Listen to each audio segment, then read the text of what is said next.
Interesting. So, thinking about volume, finding the volume, as we've learned, of a cube is very simple. You simply have to go length times width times height, or left to right, front to back, and top to bottom. So that's quite easy. You know that. And you go length times width times height gives you the volume of a cube like that, or how much space it may take up, which is interesting. But what do when you have an object like that? How do you find the volume of that object? Mass is simple, but volume a little bit more tricky. Taking a ruler and measuring length times width doesn't give you an accurate account because it's not a cube. It's called a non-cubed thing.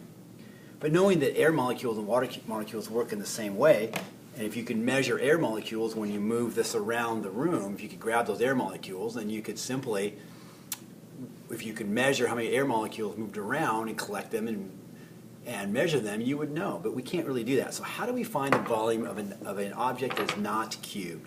Well, knowing that 1 milliliter is equal to 1 centimeter cubed, what if we filled this up to a gradular cylinder, a certain volume of liquid, whatever it may be, it doesn't really matter, but it's something, and you record that, write that down, and then you take your object and you, very important, you tip it, and you drop it in there. It's going to raise the level of the red liquid, and if you subtract the total here with the beginning total, whatever's left over will be the volume of that bolt that we put in there, because that water had to go someplace, so it went up to fill in the space. So that's how we find the volume. So if you read it as being, say, 5 milliliters, and the volume of this is 5 milliliters of that bolt, because you can't use length times width times height to do that.